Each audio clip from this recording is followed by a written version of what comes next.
My name is Montoya McInnis. I'm from Collins, Mississippi. My son's name was Jabari Gowdy. He died July 5th, 2015.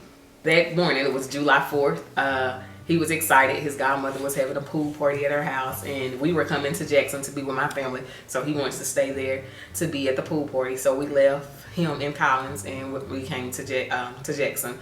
That night, about 11:45, I was on my way home. I called to check on him to make sure that he was fine, and he was like, I'm doing good. I'm with my girlfriend, big hair girl, nappy head girl, because I'm natural, so that was our little thing. He called me his nappy head girl. And I was like, well, okay, I'll see you later. I said, I love you. I'll talk to you later. That's the last thing I said to my baby. At 1:45, my phone just started blowing up.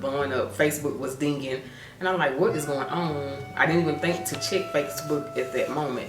And when I answered the phone, I remember my cousin, she called me TT. She was like, TT, you got to get to Hattiesburg. Jabari been shot. He's been shot. You just got to get to Forest General.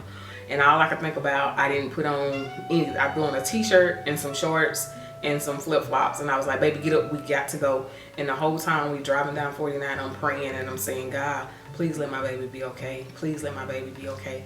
Don't take my baby from me. And I never forget, right when you cross over into Forest County, right when she passed the watermelon patch on 49, I said, I took a deep breath.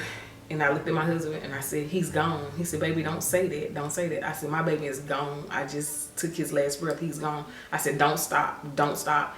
And literally when we got to the red light at USM, the sky at Forest General was blue. It was so many police cars there. It was blue. And when you're supposed to turn off at 49 down the side road to get to the emergency room, my husband was taking too long for me. It was too long. I remember jumping out of the car. I scraped my foot. I have a scar on my foot, and I say that's the scar I got from trying to get to my baby. And I jumped out of the car at 49 and ran all the way to Forest General. And when I got to the doors, I remember police grabbing me like this, and they was like, ma'am, you can't go in there.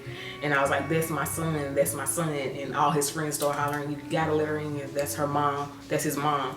And I remember getting to the door, and the doctor said, come to the family room. And I went numb, because when they say come to the family room, you already know. I just went numb. And I remember him coming in, and he said, we've done all we could do. There was nothing else we could do. I'm sorry, he's not here anymore. And I looked at my daddy, and I said, Daddy, this can't be true. I mean, this can't be true. Our baby's gone. In that moment, nothing would have made me whole. But on this particular day, I'm whole because God made me whole. I allowed God to work on that anger, on that hatred, on that bitterness that I had. So that was a test of my faith, a test of my walk with God, and God did that for me. He made me whole. He fixed that void in my life. He was a gentle giant. He loved children. He loved playing football. If you met him, to know him was to love him. Everybody he came in contact with, his friend, his brother, his sister. He didn't meet any strangers. He was a people person. He was a confidant. He was a brother, a friend, a nephew, my big baby, Taylor's bubby. He was just an all-around good kid. My heart stopped. I can't really put it into words. I felt like my life was turned upside down. How was I supposed to go on? He was killed July 5th. August 3rd, he was supposed to start his senior year in high school. I feel like all that was taken from us. My baby could have graduated a year early, but he wanted to graduate with his class. So we had this big old thing planned for graduation, for prom, just his upcoming senior year, and all that was snatched from me. I can't explain it. I tell people all the time, my emotions go from being happy to sad to missing him to angry to bitter. But right now I can say that I am 6 years later, I'm in a peaceful place. I can talk about him and I can smile because of those memories.